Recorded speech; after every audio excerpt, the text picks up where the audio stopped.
আসসালামু আলাইকুম প্রিয় শিক্ষার্থীরা, চলে আসলাম তোমাদের সামনে টেকনিক ইজি এডুকেশন এবং টেকনিক পাবলিকেশনের সমন্বয়ে রচিত ইজি কেমিস্ট্রি বইয়ের আরও একটি বিশেষ পর্বে। আশা করতেছি তোমরা সবাই ভালো আছো এবং সুস্থ আছো। তো আমরা কিন্তু ধারাবাহিকভাবে আমাদের এমসিকিউগুলো সমাধান করে যাচ্ছি এবং প্রত্যেকটা চ্যাপ্টার থেকে প্রত্যেকটা টপিকের যে এমসিকিউগুলো রয়েছে সেগুলো কিন্তু তোমাদেরকে ভেঙে ভেঙে বোঝানোর চেষ্টা করছি। ওকে, তো এই পর্বে আমরা আলোচনা করব আমাদের বইয়ের সপ্তম অধ্যায়কে কেন্দ্র করে। তবে তার আগে আমি একটু তোমাদেরকে বলে দেই যে আমাদের আসলে এই বইটা অনেকগুলো কারণে স্পেশাল। এর মধ্যে অন্যতম একটা কারণ হচ্ছে যে আমরা সম্পূর্ণ বই থেকে বাছাইকৃত 500টি এমসিকিউ সাজেশন, যার মধ্যে রয়েছে সবথেকে গুরুত্বপূর্ণ 300টি 3 স্টার ও 200টি 2 স্টার প্রশ্ন। অর্থাৎ আমরা সমগ্র বই থেকেই টোটাল 500টি এমসিকিউ তোমাদের জন্য বাছাই করেছি এবং এই বাছাইকৃত এমসিকিউ এর মধ্যে 300 হচ্ছে 3 স্টার, যেই 300 সব থেকে বেশি গুরুত্বপূর্ণ, আর বাকি 200 হচ্ছে 2 স্টার, যেগুলো হচ্ছে একটু এর পরবর্তী পর্যায়ে মধ্যে পড়ে বা এর পরবর্তী অংশের জন্য গুরুত্বপূর্ণ আর কি। তো আমি তোমাদেরকে বলবো যে এই 500 এমসিকিউ পড়লে তোমাদের কেমিস্ট্রি বইয়ের যে এমসিকিউগুলো আছে তার উপর একটা ওভারঅল একটা ভালোই একটা ধারণা চলে আসবে এবং এগুলো যখন তোমরা সমাধান করতে পারবা বা সমাধান করবা, এই রিলেটেড এমসিকিউ যখন আসবে সেগুলো তুমি পারবা। কারণ একটা এমসিকিউ সলভ করা তার মানে কি আমি ওই রিলেটেড এমসিকিউগুলো আসলে সেগুলো আমি সলভ করতে পারবো। ফাইন, ওকে। তো আমরা প্রথম পর্বে যেই টপিক নিয়ে আমরা কাজ করব সেই টপিকের নাম হচ্ছে কি? সেই টপিকের নাম হচ্ছে জারণ মান। জারণ মান বা জারণ সংখ্যা। অর্থাৎ আমাদের সপ্তম অধ্যায় কিন্তু জারণ মান এবং জারণ সংখ্যা রিলেটেড অনেক এমসিকিউ আসে, অনেক এমসিকিউ আমাদের সলভ করতে হয়। সো আমরা বোর্ড প্রশ্নগুলোর মধ্যে থেকে বাছাইকৃত আমরা কয়েকটা এমসিকিউ প্রশ্ন এই টপিকের মধ্যে নিয়ে এসেছি, যেগুলো আমি সমাধান করব এবং তোমাদেরকে বুঝিয়ে দিব যে আসলে কেন সেটা গুরুত্বপূর্ণ বা কিভাবে সেগুলো সমাধান করতে হয়। তো চলো আর দেরি না করে আমরা আমাদের এই মূল কাজটা শুরু করি। আমাদের এখন ফোকাস থাকবে জারণ মান বা জারণ সংখ্যা।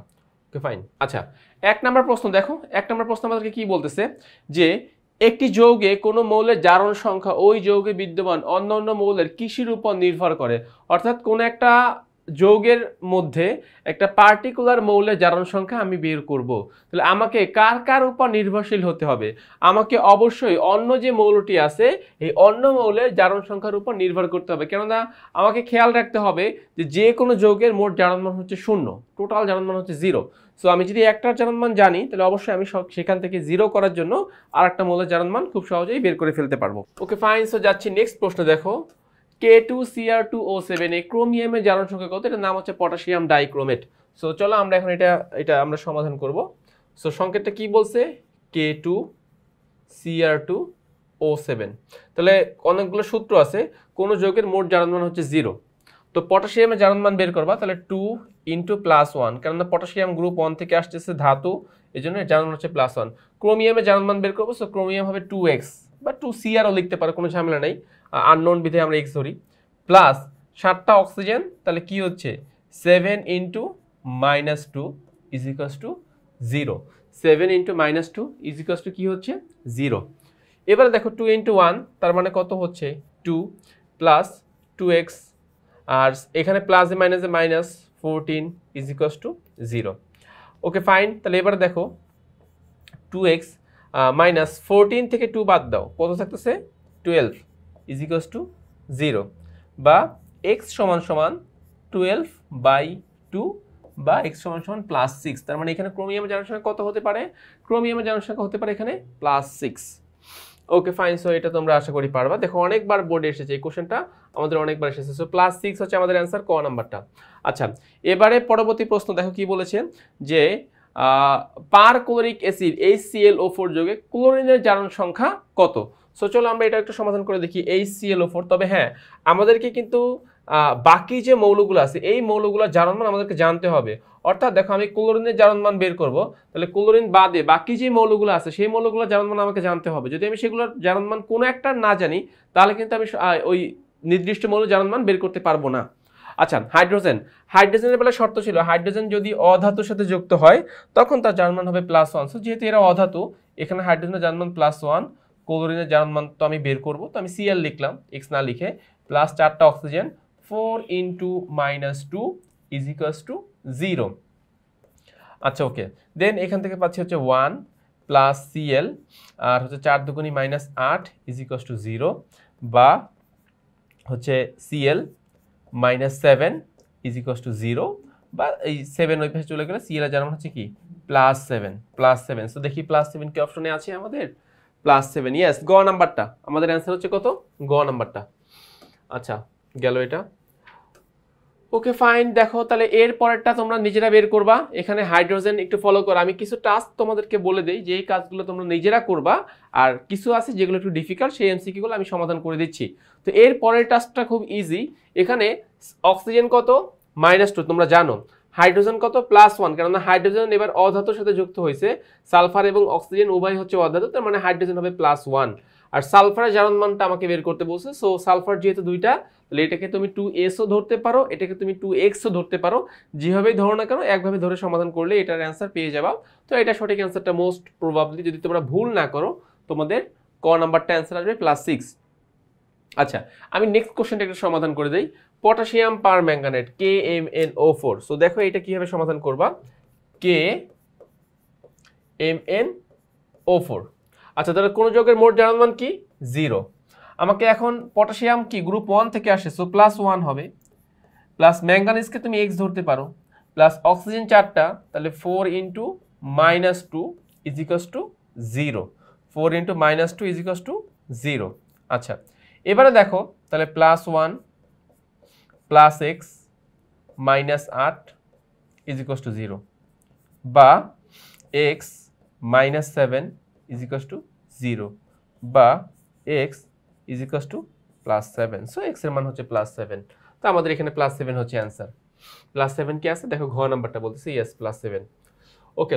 যাচ্ছি পরবর্তী প্রশ্নে Fe2O3 তে Fe এর জারণ সংখ্যা কত ওকে ফাইন এটা আমরা এখানে হিসাব করতে পারবো দেখো দুইটা Fe তার মানে 2x আর তিনটা অক্সিজেন প্লাস তাহলে 3 * কি হচ্ছে -2 = 0 বা 2x - 6 = 0 বা x সমান কত হচ্ছে এই -6 ওই পাশে নিয়ে গেলে হচ্ছে +6/2 +3 এই এর মান কত হচ্ছে +3 ঘ নাম্বারটা আচ্ছা ওকে যাচ্ছি পরবর্তী অংশে দেখো ক্যালসিয়াম অক্সাইডে ক্যালসিয়াম ধাতুর জারণ সংখ্যা কত অক্সিজেন যেহেতু -2 তাহলে ক্যালসিয়ামের অবশ্যই +2 হতে হবে কারণ আমরা জানি যে কোনো যৌগের মোট জারণ মান 0 যে কোনো যৌগের মোট জারণ মান 0 তো ক্যালসিয়াম এখানে +2 হচ্ছে আচ্ছা অ্যালুমিনিয়াম অক্সাইডে অ্যালুমিনিয়ামের জারণ সংখ্যা কত এটা খুবই সিম্পল এটা তোমরা Fe এর মতো করে সমাধান করবে এই যে আমরা উপরে যে Fe এর মতো করে সমাধান করেছিলাম মনে আছে Fe2O3 তাহলে এটা হচ্ছে কি Al2O3 তাহলে Fe এর যেহেতু +3 আসছে তাহলে অ্যালুমিনিয়ামেরও কত আসবে অ্যালুমিনিয়ামেরও +3 আসবে যাচ্ছে পরবর্তী অংশে ক্যালসিয়াম হাইড্রাইড যৌগে হাইড্রোজেনের জারণ সংখ্যা কত এটা একটু কেয়ারফুলি সলভ করতে হবে দেখো হাইড্রোজেন কিন্তু এবার ধাতুর সাথে যুক্ত হয়েছে তাই না হাইড্রোজেন ধাতুর সাথে যুক্ত হলে জারণ মান হয় নেগেটিভ আর অধাতুর সাথে যুক্ত হলে জারণ মান হয় পজিটিভ সো যেহেতু এবার হাইড্রোজেন ধাতুর সাথে যুক্ত হয়েছে তাহলে এবার জারণ মানটা হবে নেগেটিভ দ্যাট মিন্স -1 নেক্সট প্রশ্ন লিথিয়াম অ্যালুমিনিয়াম টেট্রাহাইড্রাইড যৌগে হাইড্রোজেনের জারণ মান কত লিথিয়াম আর অ্যালুমিনিয়াম উভয় কি বলতো ধাতু তাহলে হাইড্রোজেনের জারণ মান কি হবে -1 অপশন কত খ নাম্বার তাহলে আমার এখানে ফাইনাল অ্যান্সার কত হবে খ নাম্বার যাচ্ছি পরবর্তী প্রশ্নে নাইট্রিক অ্যাসিড যৌগে নাইট্রোজেনের জারণ মান কত আচ্ছা ফাইন দেখো তাহলে এটি কিভাবে সমাধান করা যেতে পারে হাইড্রোজেন কত +1 নাইট্রোজেনকে তুমি নাইট্রোজেনের আকারে রাখো অক্সিজেন আছে 3টা তাহলে -6 = 0 বা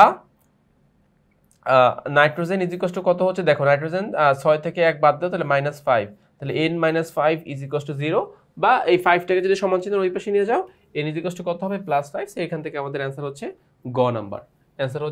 গ নাম্বার আচ্ছা যাচ্ছি আমি পরবর্তী প্রশ্নে কি বলতেছে দেখো সোডিয়াম অক্সাইডে অক্সিজেনের জারণ সংখ্যা কত অক্সিজেনের জারণ সংখ্যা অবশ্যই এটা সোডিয়াম অক্সাইড না এটা হচ্ছে সোডিয়ামের সুপার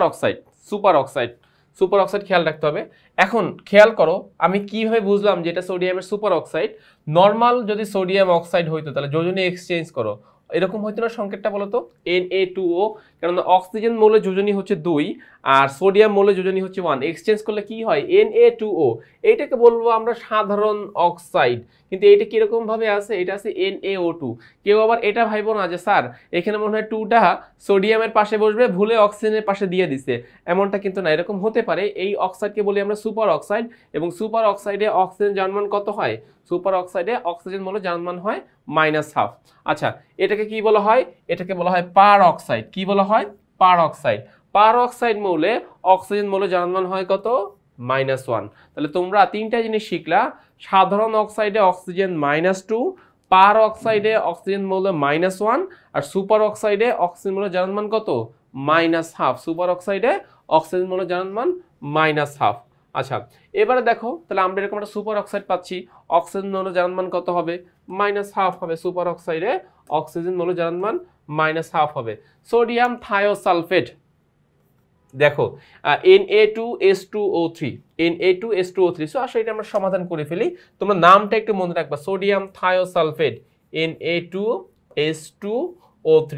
এখানে সালফারের জারণ মান কত সেটা আমাকে বের করতে বলছে। সো দুইটা সোডিয়াম, তার মানে 2 × +1, দুইটা সালফার, সো এটাকে আমরা 2x ধরি, প্লাস 3টা অক্সিজেন 3 × -2 ইজিকস টু কত হচ্ছে 0। তাহলে 2 × 1 তার মানে হচ্ছে কি 2, প্লাস 2 × x তার মানে হচ্ছে 2x, আর 3 × -2 = -6 ইজিকস টু কি হচ্ছে 0 হচ্ছে, বা 2x 2 থেকে মানে 6 থেকে 2 বাদ গেলে কত থাকতেছে -4 ইজিকস টু 0, বা x সমান কত হচ্ছে 4/2,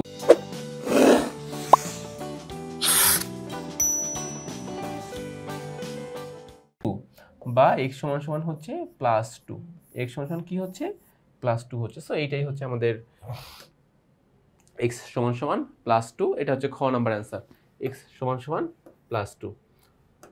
ওকে ফাইন। আচ্ছা, এবারে আসো এই আয়নগুলা নিয়ে একটু কাজ করব আমরা। আয়ন, তো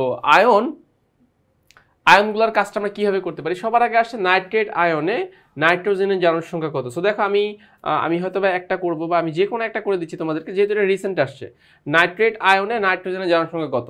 সো আমাকে খেয়াল রাখতে হবে যৌগমূলকের জারণ মান আধানের সমান। নাইট্রেট মূলকটা দেখতে কিরকম বলো তো, নাইট্রেট মূলকটা হচ্ছে NO3-, তাহলে আমরা এভাবে লিখতে পারি নাইট্রেট NO3 = -1। যেহেতু এটার আধান হচ্ছে -1, তা আধান যত থাকবে, প্লাস থাকলে আমরা প্লাস দিব, মাইনাস থাকলে আমরা মাইনাস দিব। সো যেহেতু এখানে আধানের উপরে আছে -1, তাহলে আমরা কত দিব, আমরা -1 লিখব। আচ্ছা, এরপরে রুলসগুলো জাস্ট আগের মতোই, যে নাইট্রোজেনকে তুমি নাইট্রোজেন ধরবা, প্লাস 3টা অক্সিজেন, তার মানে 3 × -2 লিখবা, কি হচ্ছে -1 হচ্ছে, বা n -6, হ্যাঁ 3 × 6 -6 -1, বা n -1 + 6, বা n কত হচ্ছে +5। অর্থাৎ নাইট্রেট আয়নে নাইট্রোজেনের জারণ মান কত হচ্ছে +5 হচ্ছে। নাইট্রেট আয়নে নাইট্রোজেনের জারণ মান +5 হচ্ছে। আচ্ছা দেখো তো এখানে কি +5 নামে কোনো অপশন আছে? ইয়েস, ক নাম্বারটা। আর তাহলে আমাদের এখানে অ্যান্সার কত হবে, ক নাম্বারটা। ওকে, সো 16 নাম্বার আমরা পারবো। 17 নাম্বার এটা তোমরা নিজেরা সলভ করবা। 17 নাম্বারের অ্যান্সার কত হবে? 17 নাম্বারের অ্যান্সার তোমরা যদি ভুল না করে থাকো, তোমরা যদি সঠিকভাবে করতে পারো, তাহলে এটার অ্যান্সার হবে গ নাম্বার। আচ্ছা, যাচ্ছি পরবর্তী অংশে। দেখো পরবর্তী অংশে কি প্রশ্ন বলেছে। আচ্ছা, পরবর্তী প্রশ্ন দেখো কি বলতেছে, যে ক্রোমেট মূলকের জারণ মান কত। এইখানে কিন্তু আমাকে প্রশ্নে সম্পূর্ণ মূলকের কথা বলেছে, মূলকের মধ্যে কোনো নির্দিষ্ট মৌলের কথা বলে নাই। সো ক্রোমেট মূলকের টোটাল জারণ মানটা কত হবে। তো আমাদেরকে কি দরকার বলো তো, টোটাল মূলকের জারণ মান বের করতে সংকেতটা একটু জানাটা বেশি দরকার, তাই না? সো দেখো তাহলে ক্রোমেট মূলকের সংকেত কি, CrO4 2-, তাহলে যেহেতু টোটাল মূলকের উপরে জারণ মান 2- বা জারণ সংখ্যা 2- দেখতে পাচ্ছি, তাহলে অ্যান্সার কত হবে -2। দেখো খ নাম্বারটা হচ্ছে আমাদের অ্যান্সার -2। আচ্ছা, পরবর্তী প্রশ্ন বলতেছে যে অক্সোভ্যানাডিয়াম ও ডাইঅক্সোভ্যানাডিয়াম এদের মধ্যে ভ্যানাডিয়ামের জারণ সংখ্যার কি অবস্থা, কতটুকু চেঞ্জ হবে। সো যেহেতু এটা যৌগমূলক এবং এটাও যৌগমূলক, সো উভয় ক্ষেত্রে অক্সিজেনের জারণ মান হচ্ছে -2, এখানেও -2, এখানেও -2। সো বাকিটা তোমরা সলভ করে দেখবে এটার অ্যান্সার কত আসবে। তোমরা যদি ভুল না করো, এটার অ্যান্সার আসবে খ নাম্বার। আচ্ছা, ক্রায়োলাইটে এখন এই যে সংকেতগুলো একটু জানতে হবে। ক্রায়োলাইট বলেছে, সো ক্রায়োলাইটের সংকেত কি বলতো? ক্রায়োলাইটের সংকেত হচ্ছে Na3Al F6, এটা জানতে হবে। Na3Al F6 এটা হচ্ছে ক্রায়োলাইটের সংকেত। এখন এখানে কার জারণ মান বের করতে বলছে? ফ্লোরিনের জারণ মান বের করতে বলছে। সো চলো ট্রাই করি। তাহলে টোটাল ক্রায়োলাইটের জারণ মান কত হবে? 0 হবে। 3টা সোডিয়াম আছে, তার মানে +1 × 3। অ্যালুমিনিয়াম আছে একটা, তার মানে 1 × +3। আর 6টা ফ্লোরিন, তাহলে 6F = 0। তাহলে কত হচ্ছে এখানে? 3 প্লাস এখানে কত হচ্ছে? 3 প্লাস হচ্ছে 6F = 0, বা 3 3 কত হচ্ছে? +6 প্লাস 6F = 0, বা 6F = -6, বা F সমান কত হচ্ছে? -1। F সমান কত হচ্ছে? -1। সো ক্রায়োলাইট এর সংকেত হচ্ছে Na3Al F6। এখান থেকে আমরা ফ্লোরিনের জারণ মান কত পেলাম? -1। দেখি আমরা -1 আছে কিনা। ইয়েস, খ নাম্বারটা বলতেছে -1। আচ্ছা, পরবর্তী প্রশ্ন, পটাশিয়াম কার্বনেটে কার্বনের জারণ সংখ্যা কত? পটাশিয়াম কার্বনেটের সংকেতটা কি? পটাশিয়াম কার্বনেটের সংকেত হচ্ছে কি K2CO3। পটাশিয়াম কার্বনেট, এখানে এই 2টা নিচে বসবে, K2CO3 K2CO3 পটাশিয়াম কার্বনেট। আচ্ছা, কপার সালফেটে সালফারের জারণ সংখ্যা কত? এটা আমি সলভ করে দিচ্ছি। কপার সালফেট সংকেত কি? CuSO4। টোটাল যোগের জারণ মান কত? 0। এবারে আসো, এখানে একটা প্রশ্ন। মূলত এখানে কপারের যোজনী তো 1 2, তাহলে আমার কপারের যোজনী কত নিব? কপারের যোজনী এখানে 2। কেন? কারণ সালফেট মূলকের যোজনী কত? 2। সো এটা কাটাকাটি হয়েই কিন্তু তোমার CuSO4 হয়েছে। কপারের যোজনী 2, সালফেট মূলকের যোজনী 2, যেটা কিনা আমরা ডিভাইড করে 2 দ্বারা ডিভাইড করে কিন্তু আমরা CuSO4 তৈরি করেছি। সো আমাকে এখানে মনে রাখতে হবে কপারের জারণ মান হচ্ছে +2, যোজনী সমান। তো কপার হচ্ছে এখানে +2, সালফার হচ্ছে আমি বের করব, অক্সিজেন 4টা, 4 × -2 = 0। সো 2 + S - 8 = 0, বা S - 6 = 0, বা S +6। তো সালফারের জারণ মান হচ্ছে এখানে +6। কপার সালফারের সালফার জারণ মান ঘ নাম্বারটা +6। যাচ্ছি পরবর্তী প্রশ্ন। দেখো, পটাশিয়াম সালফাইডে সালফারের জারণ মান, সালফারের জারণ সংখ্যা কত? সো এগুলো তোমরা বের করতে পারবা। সালফিউরিক অ্যাসিডের সংকেত কি? H2SO4। হ্যাঁ, সালফিউরিক অ্যাসিডের সংকেত হচ্ছে H2SO4। কেন্দ্রীয় মৌল হচ্ছে সালফার। তো এগুলো সব তোমরা নিজেরা সলভ করতে পারবা, আমি আশা করতেছি। H2, আমি জাস্ট কঠিন যেগুলো আছে সেগুলো করে দিলাম। H2SO4। এর মধ্যে সবচেয়ে কেন্দ্রীয় মৌলকে যে মাঝে আছে সে কেন্দ্রীয় মৌল মানে সালফার। তাহলে H2SO4, এখানে সালফারের জারণ সংখ্যা কত হবে? আচ্ছা, 25 নম্বর প্রশ্ন, স্বাভাবিক অক্সাইডে অক্সিজেনের জারণ সংখ্যা কত? আমরা জানি যে স্বাভাবিক অক্সাইডে অক্সিজেনের জারণ সংখ্যা কত হয়? -2 হয়। স্বাভাবিক অক্সাইডে অক্সিজেনের জারণ সংখ্যা কত হয়? -2 হয়। আচ্ছা, আমি যাচ্ছি পরবর্তী যে প্রশ্নগুলো যেগুলো আছে সেগুলো আর কি। দেখো, আমরা পরবর্তী যে প্রশ্নগুলো আসছে আমাদের সেগুলো নিয়েও আমরা কথা বলেছি। এখানে কি বলেছে দেখো, এখানে বলতেছে যে সুপার অক্সাইডে অক্সিজেনের জারণ সংখ্যা কত? তাহলে আমরা বলছিলাম যে সুপার অক্সাইডে অক্সিজেনের জারণ সংখ্যা কত হতে পারে? -1/2। পার অক্সাইড যৌগে অক্সিজেন জারণ সংখ্যা কত? পার অক্সাইড যৌগে অক্সিজেন জারণ সংখ্যা হচ্ছে -1। ধাতব হাইড্রাইড মানে যে ধাতুর সাথে হাইড্রোজেন যুক্ত সেটাকে বলা হয় ধাতব হাইড্রাইড। যেরকম এই যে একটা ধাতব হাইড্রাইডের সংকেত হচ্ছে CaH2, ধাতব হাইড্রাইড। ক্যালসিয়াম হাইড্রাইড, ধাতব হাইড্রাইডে হাইড্রোজেনের জারণ সংখ্যা কত? হাইড্রোজেনের জারণ সংখ্যা হচ্ছে -1। কারণ আমরা বলেইছিলাম যে হাইড্রোজেন যখন ধাতুর সাথে যুক্ত হয় তখন জারণ সংখ্যা হয় নেগেটিভ, আর অধাতুর সাথে যুক্ত হলে জারণ সংখ্যা হয় পজিটিভ। আচ্ছা, সো পরবর্তী প্রশ্ন, ক্ষার ধাতু সমূহের জারণ সংখ্যা কত? ক্ষার ধাতু সমূহের জারণ সংখ্যা হচ্ছে +1। ক্ষার ধাতু সমূহের জারণ সংখ্যা হচ্ছে +1। এখানে শর্ত আছে, যখন তারা কারোর সাথে যুক্ত হবে, ক্ষার ধাতু সমূহ যখন অন্য কোনো মৌলের সাথে যুক্ত হবে তখন তো জারণ সংখ্যা কত হবে? +1। অধাতু সমূহের জারণ সংখ্যা হয় সাধারণত কি বলতো? অধাতু সমূহের জারণ সংখ্যা হয় সাধারণত ঋণাত্মক। কেননা আমরা জানি যে ধাতুর জারণ সংখ্যা হচ্ছে পজিটিভ বা ধনাত্মক, আর অধাতু সমূহের জারণ সংখ্যা হচ্ছে নেগেটিভ বা ঋণাত্মক। আচ্ছা, এবার কোশ্চেন হচ্ছে কোন অক্সাইডে অক্সিজেনের জারণ সংখ্যা -1/2? তাহলে আমাকে কি বের করতে হবে? খুঁজে সুপার অক্সাইড। আমাকে কি বের করতে হবে? খুঁজে সুপার অক্সাইড। দেখো এই যে গ নাম্বারটা রুবিডিয়াম অক্সাইড, এখানে অক্সিজেন সুপার অক্সাইড হিসেবে আসে আর কি। এটা কি অক্সাইড? সাধারণ অক্সাইড। এটা কি অক্সাইড? সাধারণ অক্সাইড। এটা কি অক্সাইড? পার অক্সাইড। সো আমাদের মেইন অ্যান্সার হচ্ছে গ নাম্বারটা, যেটা কিনা সুপার অক্সাইড। কারণ আমরা জানি সুপার অক্সাইডে অক্সিজেনের জারণ সংখ্যা কত? -1/2। আচ্ছা, যাচ্ছি আমি পরবর্তী প্রশ্নে। দেখো কি বলতেছে, কোন কোন যৌগে সালফারের জারণ মান +4। তো এখানে তোমাকে সবগুলো টেস্ট করতে হবে, সবগুলো যৌগের জারণ মান বের করতে হবে। যেহেতু আমাদের অ্যান্সারটা খ বলতেছে, দেখো খ বলতেছে, তাহলে আমরা একটা খটাকে একটু ট্রাই করি। H2SO3 সালফিউরাস অ্যাসিড, H2SO3, তাহলে টোটাল যৌগের জারণ মান কত হবে? 0। হাইড্রোজেন সালফার আর অক্সিজেনের সাথে আসে, এরা অধাতু, তাহলে এদের জারণ সংখ্যা, হাইড্রোজেনের জারণ সংখ্যা কত হবে? +1 প্লাস সালফার 3টা oxygen into -2 is equals to 0। তাহলে 2 ইন্টু 1 তার মানে হচ্ছে কি 2 প্লাস সালফার, আর এখানে হচ্ছে -6 is equals to 0। S -4 is equals to 0, S is equals to কত হচ্ছে? +4। কত হচ্ছে? +4। সো এখানে সালফারের জারণ সংখ্যা হচ্ছে +4। সো আমার অ্যান্সার কি সঠিক হয়েছে। কোন যৌগটিতে সালফারের জারণ মান +4 সিমিলার হবে? নিচের কোন যৌগে একটি মৌলের জারণ সংখ্যা 0 হবে? আচ্ছা, এই যে দেখো, এটা কিন্তু একটু একটু একটু চিন্তা ভাবনা করে করতে হবে। 34 নম্বর প্রশ্নটা দেখো, আমরা খুব সুন্দর একটা প্রশ্ন পেয়েছি। এই প্রশ্নটা দিয়ে আমরা আমাদের এই পর্বের ভিডিও, যেই পর্বটা, এই পর্বটা আমরা শেষ করব। তো এখানে বলতেছে, নিচের কোন যৌগে একটি মৌলের জারণ সংখ্যা 0 হবে? কোন মৌলে একটি কোন যৌগে একটি মৌলের জারণ সংখ্যা 0 হবে? এবং অ্যান্সার বলতেছে তারা ঘ নাম্বার। তো তোমাদের প্রশ্ন জাগতে পারে, এটার নাম কি? এর নাম হচ্ছে ডাইক্লোরোইথিন।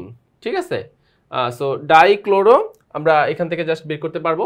তো এবারে আসো, আমরা এখান থেকে এখন আসো, হাইড্রোজেন কার সাথে যুক্ত হয়েছে বলো তো? হাইড্রোজেন ধাতু ও অধাতুর সাথে যুক্ত হয়েছে, তাহলে হাইড্রোজেনের জারণ মান কত হবে? হাইড্রোজেন জারণ মান হবে +1, তার মানে 2 ইন্টু +1। ওকে, এবার আসো কার্বন প্লাস, ক্লোরিন আছে কয়টা? 2টা, প্রত্যেকটা ক্লোরিনের জারণ মান কত করে? -1 করে, ইজ ইকুয়ালস টু 0।